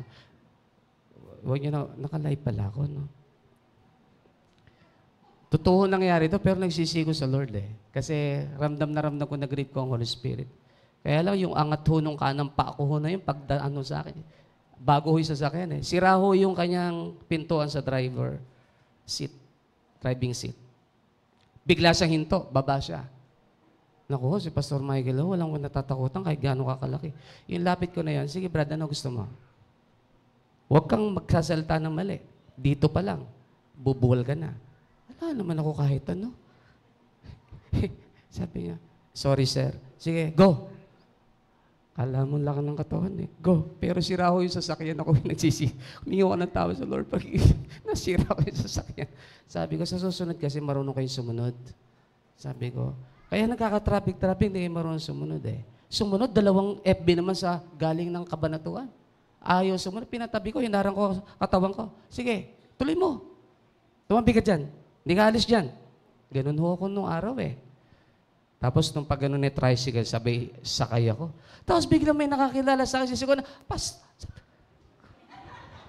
ng pastor! Huwag kang tatawag na pastor, nanipa ako ng sasakyan. Sinsisiho ako nung time na yon. Nagrepento ako sa Lord nun kasi alam ko nag-grip ko Holy Spirit. Tatawag ba naman ng pastor eh? Kasi sipa ko lang nung sasakyan, tatawag ka ng pastor. Sometimes may mga ganun ho tayo na experience. Huwag lang ho sana yung bisyo ang nakikita kaya ayaw mo magpatawag na born again ka. Minsan may ganun ho tayong tendency. Nahihiya tayo eh. Sa ibang bansa matindi laban eh. Dito sa Pilipinas, church, maluwag ho tayo dito, ibigay natin ang the best. Amen? Palakpakan ho natin sandali ang Lord. Yung midwives, simpleng buhay, itinaya ang buhay. Sabi ng verse 20, so God was kind to the midwives, and the people increased and became even more numerous. And because the midwives feared God, He gave them families of their own. Pinreserve na Lord ang pamilya nila. Bakit? Sumunod sila sa Diyos eh. Sumunod sila sa Diyos. Binigay nila ang kanilang buhay. Yung buhay nila, inilaan nila kahit mamatay, okay lang. Ang mahalaga sa kanila, sumunod sa Diyos. Paano sumunod? Ikinaila nila ang totoong pangyayari, totoong binuhay nila. Pero gumawa sila ng istorya. Mabilis ho silang manganak eh. Kasalanan ba yon? Uulitin ko ho, ang tawag doon, Rahab's anointing, nang itago niya ang 2 tiktik para patayin ng mga humahabol. And that is the midwife's anointing. Kapag ang nakataya ay kingdom of the living God, use the God-given wisdom and common sense. Amen? Hindi yung para tayong mga sobrang tapatan dyan po, patayin nyo na po. Matapat ako sa Diyos eh. Hindi ganun. Use the God-given wisdom and common sense. Amen? Mahalaga po yun. And last, ordinary life with a radical obedience. Yan. Mordecai. Esther chapter 3, verse 1 to 6. After these events, King Xerxes honored Haman, son of Hammedatha, the Agagite, elevating him and giving him a seat of honor higher than that of all the other nobles. All the royal officials at the king's gate knelt down and paid honor to Haman, for the king had commanded this concerning him. But Mordecai would not kneel down or pay him honor. Then the royal officials at the king's gate asked Mordecai, why do you disobey the king's command? Why do you disobey the king's command? Ba't hindi kayo muyukod kay Haman? Day after day, they spoke to him, but he refused to comply. Araw-araw sinasabihan si Mordecai, yumuko ka na kay Haman. Siya na ang dakila ngayon, siya na pinapalakpakan ng hari, siya na ngayon ang magaling. Therefore, they told Haman about it to see whether Mordecai's behavior would be tolerated, for he had told them he was a Jew. When Haman saw that Mordecai would not kneel down or pay him honor, he was enraged. Nakita ni Haman, dito marunong gumalang sa akin ah. Nagalit si Haman, nagplano. Yet having learned who Mordecai's people were, He scorned the idea of killing only Mordecai. Instead, Haman looked for a way to destroy all Mordecai's people, the Jews, throughout the whole kingdom of Xerxes. Ang gustong gawin ni Haman, hindi na si Mordecai ngayon na patayin. Nalaman niya, Hudyo pala. Okay, kabuuan ng mga Hudyo. Lipulin natin, patayin natin. Makinig ho kayo mabuti because dito ho ako magwawakas. Babasahin ko ho na medyo mabilis ang ilang komentaryo para lang makita natin. Sabi po ng Wellwin Commentary Series, in summary, Derek Prime notes that Haman's ancestry is therefore mentioned to show that he was an enemy of the Jews by birth. Kasi ang tanong ng marami, ba't ba hindi marunong yumukod si Mordecai samantalang ang king ang nagsabi na si Haman ay may authority. So dapat magpasakop ka. Disobedience ang tawag kapag hindi ka nagpasakop. Haman's ancestry is therefore mentioned to show that he was an enemy of the Jews by birth, and that it was more than just personal hatred of Mordecai that motivated him. So si Mordecai, ang sabi ng commentary, siya daw ay hindi naman dahil sa hindi siya yumukod, galit siya kay Haman. Hindi May history na pinag-uusapan. Sundan natin.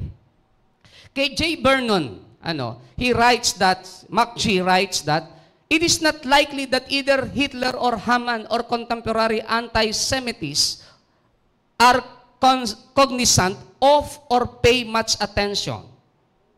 Doon sa Isaiah 54 verse 17, ang sabi diyan, but anyone who is tinctured with anti-Semitism ought to read this. No weapon that is formed against you shall prosper, and every tongue that accuses you in judgment you will condemn. This is the heritage of the servants of the Lord, and the vindication is from me, declares the Lord. Pero doon kay Ray Stedman, dito ho ako magwawakas, relates that proceeding passages to our daily lives reminding us that, ang sabi niya, there's such a principle of evil at work in every human heart. Meron daw kamasamang nagahari sa puso ng bawat tao. In the kingdom over which you reign, there is a Haman who is an Agagite. Sa bawat kaharian daw na kung saan tayo naroon, lagi merong Haman or the spirit of Haman na isang Agagite. Just as the solar system is a vastly expanded duplicate of what goes on in the atom. So, in effect, the history of the world is a vastly expanded duplicate of what goes on in an individual human life. So, naduduplicate lang daw yun. Kung nangyari noon, nangyayari din daw ngayon. In every life, there is this satanic principle at work. It is called in the New Testament, the flesh. The Haman spirit, satanic work, or the flesh in the New Testament. It lives for but one purpose, reflected here in the story of Esther in order to exalt itself. It never enjoys life more than when people are bowing and scraping in front of it. It is forever seeking status and position in the eyes of others. Listen carefully. Alam nyo ba kung bakit hindi dapat magbow si Mordecai o si Mordecai kay Haman? Because that kind of spirit, the flesh, hindi naman daw ang pinag-uusapan ay pag nagbow kay tapos na. Because that kind of spirit reflected sa story ni Esther ay in order to exalt itself. Gustong itaas ang kanyang sarili. So it never enjoys life more than when people are bowing. Kahit yumuko ka, walang satisfaction pa rin yung taong may spirit ni Haman. Kahit yumuko ka, kahit magbow ka, wala sa satisfaction. Because it is forever seeking status and position in the eyes of others. Because he is or she is after the position. At kung ang pinag-uusapan na position, kahit yumuko ka dyan at yumuko ka dyan, hindi masisiyahan yun, babanatan ka pa rin nun, ibabagsak ka pa rin nun. Sapagkat yung spirit ni Haman na madalas ay nasa puso ng maraming tao. You know well this feeling, don't you? It appears to us as a trusted friend, just as a Haman appeared to King Ahasuerus as one he could trust. And yet Haman's true purpose was to advance himself and to see that everyone bowed low before him. So we treat this strange invader in our lives as though he were a friend. We promote him and advance him. Parang si Haman, ang alakala ng hari, totoong kaibigan niya, pero hindi niya alam, yung itinuturo niyang kaibigan, yung pala ang sisira sa kanyang kingdom. That the spirit of Haman. Isn't it interesting that we are not ashamed of our pride? We boast of it, we trust it, we regard it as an essential to life. We think that this principle, which demands that we think of ourselves first, is the very essence of living. If this were destroyed, we would lose all. Thus, we may recognize the Haman in our lives. Church, hindi ho masama na may pride ang isang tao. Listen carefully. Hindi ho yung pride na tinutukoy sa Bible na pride goes before destruction. Ibig sabihin lang, nagre-reserve ka ng isang bagay na alam mong tanging ang Diyos lang ang pwedeng pagbigyan mo ng karangalan at hindi pwedeng ibigay sa sinumang tao. Tama ho si Ed Lapis minsan sa isang teaching niya. Kayong mga kababaihan, kung sinisipa na kayo ng asawa nyo, binubugbog na kayo, abe, huwag kayong yumakap pa sa paan niya at magmakaawang ikaw huwag iwanan. Magtira ka naman ng sarili o magtira ka naman ng kaunti sa sarili mo kahit konti lang. Ano ibig sabihin? Dahil ang kababaihan, lalong hindi igagalang kapag naramdaman ng kalalakihan na ikaw pa ang naghahabol. Dapat alam lahat ng kababaihan yun. The more na ikaw ang naghahabol, the more na ikaw ay, ano gagawin sa'yo? Gagawin ka lang ano? Gagawin ka lang niyang katawa-tawa. Dahil ang tingin nila, ikaw ay easy to get, easy to forget. Kaya dapat mga kababaihan, may konti man lang pride sa sarili, tinitira na medyo naglalagay ka ng limitations and boundaries. Hindi po pwedeng lahat ay okay lang. Andyan pa ho ba tayo? Sabi mo sa katabi mo, hindi pwedeng lahat okay lang. Imagine that, nagkaroon lang ng boyfriend, girlfriend, bawal na makipag-usap sa iba. Ay, kumusta naman? Is this life? Is this the atmosphere and the ambience na gusto natin? Nakita mo lang kumamay sa ba't kinamayan mo yun? Pati nga ng cellphone mo. Cellphone? Sino may karapatang basahin ng boyfriend ng cellphone ng babae? Wala. Private life yun eh. Hindi mo na maasawa yan. Kahit nga yung mag-asawa, nagre-respetuhan. Kayo pa mag-boyfriend, mag-girlfriend. Pakisabi nga ako sa katabi mo, respect is more important than the gift. Eh, yung iba, pag sinampal, tsaka re-regalo, I love you, pasensya ka na, nasampal kita. Sinampal mo, tsaka mo re-regaluhan. Eh, kasi yung babae, ang kahinaan niya ay gift. Kaya alam na alam ng asawa, pag niregaluhan ko to, kahit gawin ko itong punching bag at nilagyan ko ng ginto sa leeg, mahal na ako nito. Eh, hindi ko pwedeng ganun. Kaya naman mga kababaihan, kahit pasapasa na mukha, kahit basta may ginto lang, okay ka na. Pastor, pasensya ka na, okay na kami. Huwag ka nang makialam.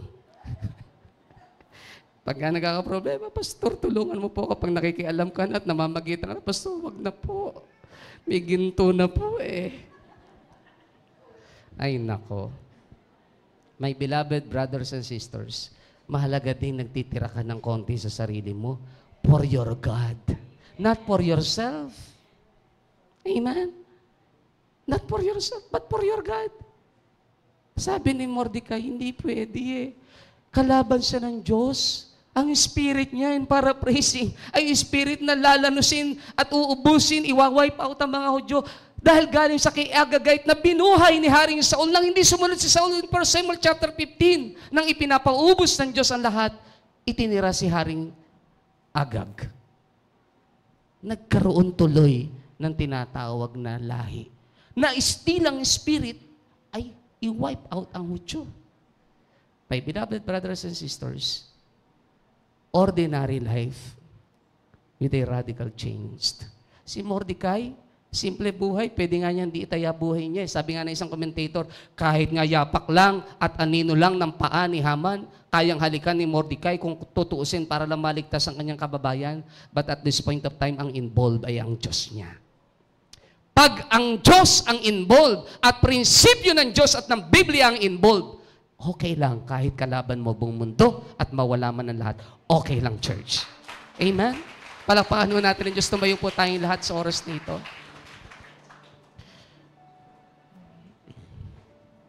Ordinary life man tayo, simple man ang buhay natin. Pero ang mahalaga, hindi mo kinompromise ang prinsipyo mo sa Diyos. That is not pride.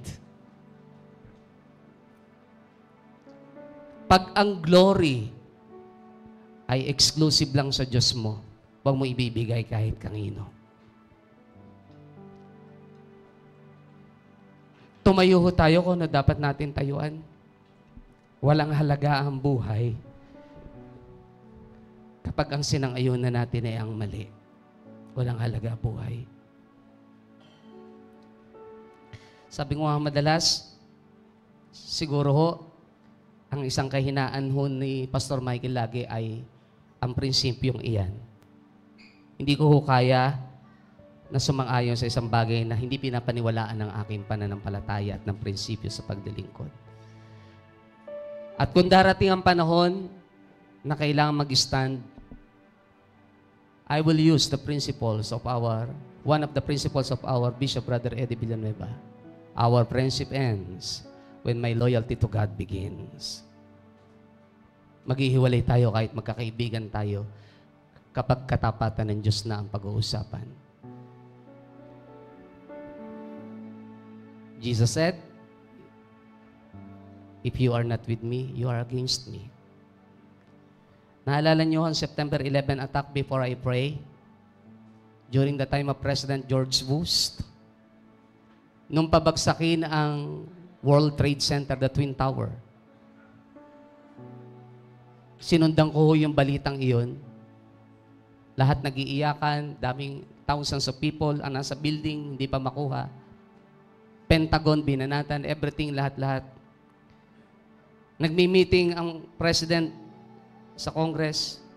Lahat nag-aabang kung ikaw ang leader sa panahong ganon. Parang time ng Israel ngayon kay Netanyahu. Kung ikaw ang leader at tatayo ka sa ganon sitwasyon, anong mensahe ibibigay mo sa iyong kababayan? Please listen carefully, church. What kind of message ang ibibigay mo? Nag-aabangan lahat kung ano ang mensaheng ibibigay ni George Bush kasi crucial ang situations. Nung siya'y tumayo na sa Congress ng Amerika, ano ang sabi niya? If you are not with me, you are against me. Referring to all nations around the world. If you are not with us, you are against us. And the enemy can shake the foundations of America, the foundations of the buildings of Americas. Patalong sabi niya, the enemy can shake the foundations of our buildings, but not the foundation of America. Pinalakpakan ho siya doon. They can shake the foundation of our buildings, but not the foundation of Americas.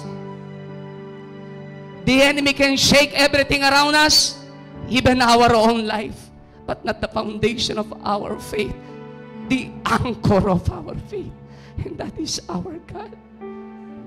They can shake everything, but they cannot shake our faith with God.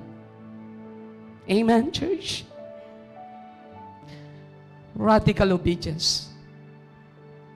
Kahit ordinaryo ang buhay, ang pinakamasarap pa rin, buhay na totoong sumusunod sa Diyos. Amen? Hallelujah.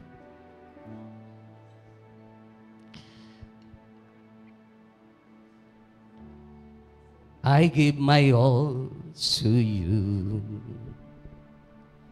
Send me and I will go for you to the ends of the earth. I'll follow after you. I want the world to know your love endures forever. Tell me and I'll obey. This is far greater than sacrifice. Trusting you and not myself will always lead to blessing. Lord, have your way in me. Yes, O Lord. Not my will, yours. Tingay sandali ho. Sabi ni Prophet Samuel kay Saul, hindi ba iniutos sa ng Diyos na patayin mo ang lahat? Yes, ginawa ko. Sabi ni Samuel, ano yung naririnig ko nag-uungaan sa likuran ng iyong palasyo? Hindi, ano lang yun, namili lang ang mga tauhan ko na matatabang hayo para ihandog daw sa Diyos. Ang ganda ng alibay.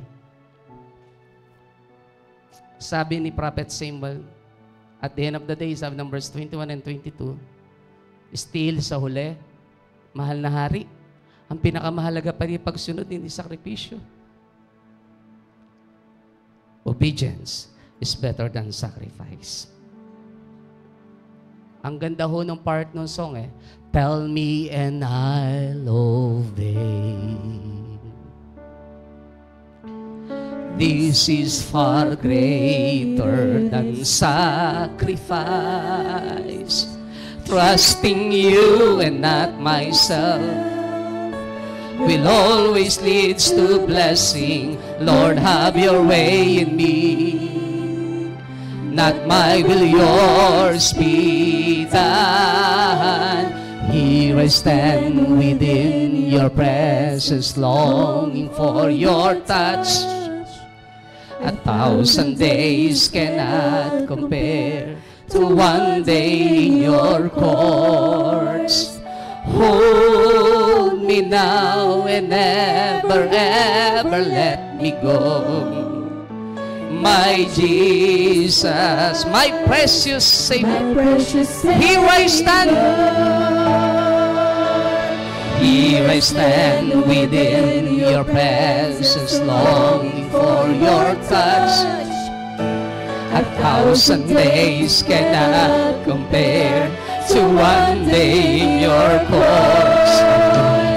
Hold me now and never, ever let me go. My Jesus, my precious Savior, I'm forever yours. Church, coming from your heart, sing this song prayerfully.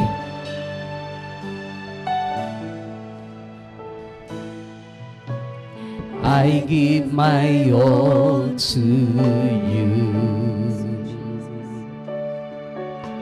Send me and I will go for you. Kahit saan, Panginoon, anumang sitwasyon, I follow after you.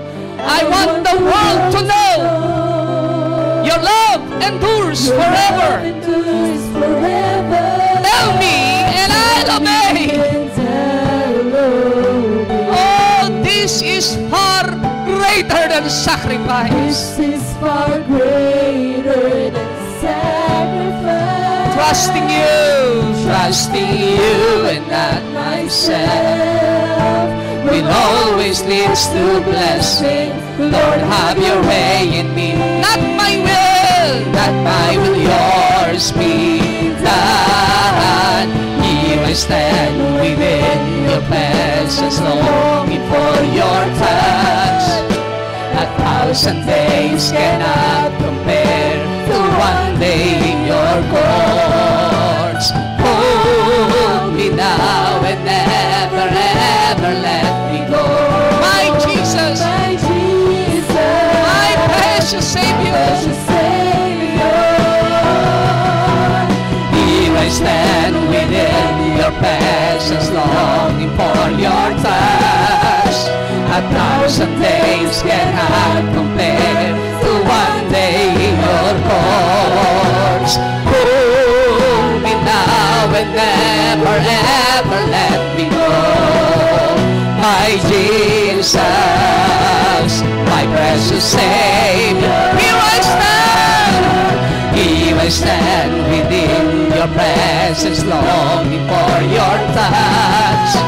1,000 days cannot compare to one day in your courts. Hold me now and never, ever let me go. My Jesus, my precious Savior, I will worship you forever. I will worship you. I will worship you. I will worship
Shakara kaya barabakandara kaya barabakande.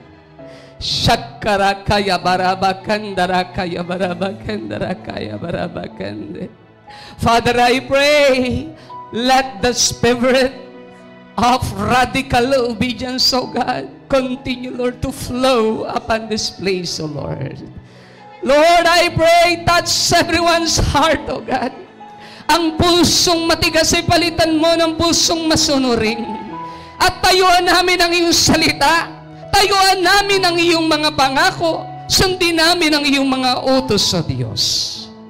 At kahit ang nakataya ay ang aming mga pagpapala, kahit ang nakataya ay ang pabor ng sinuman, kahit ang nakataya ay posisyon, kahit ang nakataya ay ang aming sariling buhay, mas pipiliin po namin tumayo sa iyong tabi at piliin ka sa aming buhay. Mas pipiliin po namin yakapin ka kaysa alinmang bagay na meron ng mundong ito. Turuan mo po ang iyong church na yumakap kung ano ang tama. Turuan mo po ang bawat anak mo na ipamuhay ang iyong salita. Hindi lang sa paraan ng aming pagtuturo. Hindi lang kami magaling magbahagi ng iyong salita. Hindi lang kami magaling manalangin. Hindi lang po kami magaling magturo. Hindi lang po kami, Panginoon, magaling sa public square. But even in our private life, Lord, I pray, circumcise the hearts of your people, Lord God, this morning. Circumcise the hearts of your people. Willing to obey everything, Lord, na gusto mo ipagawa po sa amin. Willing to go kahit saan mo po kami papuntahin. Willing to do everything. Willing to do everything na nais mo, Panginoon, sa buhay ng bawat isa po sa amin. Father God, this is my earnest prayer, O God, this morning. Wala isa mang mga anak mo ang lilihis sa iyong salita. Wala isa man sa mga anak mo ang lilihis sa prinsipyo ng iyong salita. Bawat isa sa amin tumayo ng buong tapang, ng buong kapakumbabaan na ang pipiliin namin ay ang aming Diyos at ang iyong kautusan. Salamat, salamat, salamat po, O Diyos, as you cover your people with your most precious blood, as you supply all our needs, O God, ang lahat ng pangangailangan ng iyong mga anak, pangangailangan, kagalingan na kailangan ng iyong mga anak, O Diyos, sa oras nito. Hayaan mong patuloy magmula sa langit ay dumaloy ang himala ng iyong pagpapagaling sa lahat ng mga anak mong tunay na sumusunod sa iyong mga salita, sa mga biyaya at pagpapala mo, Panginoon. Abutin mo ang bawat isang may kakulangan at kahinaan. And Lord, release unto them, Lord. Release to your people, O God, your divine miraculous power in the name of Jesus, in the name of Jesus. Maging Panginoon ng pangangailangan pinansyal. Lord, ikaw po ang patuloy na magbukas ng langit at hayaan mong patuloy mong ibuhos ang iyong pagpapala sa buhay ng bawat isang mga anak mo. As you have promised in Deuteronomy 28 verse 12 that you will continue to open the storehouse of your bounty in heaven and to send and pour out your rain, O God, upon our land, to send your blessings, Lord, to all your people, O God, in the name of Jesus. Even your provision, O God, even your favor, O God, even the promotion that they need, O God, in the name of Jesus. In the name of Jesus, in the name of Jesus. And even the peace that passeth all understanding, O God. I pray, patuloy na dumaloy ang kapayapaan nagmumula sa iyo. Maging ang kagalakan sa aming puso. Kagalakan kaya naming batahin ang lahat ng laban sa buhay at tatapusin ang finish line ng may kagalakan sapagkat alam namin naghihintay ka, Panginoon. At alam namin na kung papaano ikaw ang aming forerunner. Nagawa mo na po, O Diyos, tinapos mo na, tapos na. Alam po namin, magagawa din po namin dahil tagumpay na po kami sa ginawa mo sa krus ng Kalbaryo. Maraming pong salamat, O Diyos. Sa iyo lahat ng papuri, pagluwalhati at pagdakila. Sa pangalan ng aming Panginoon, sa lahat ng magsabi ng Amen and Amen and Amen.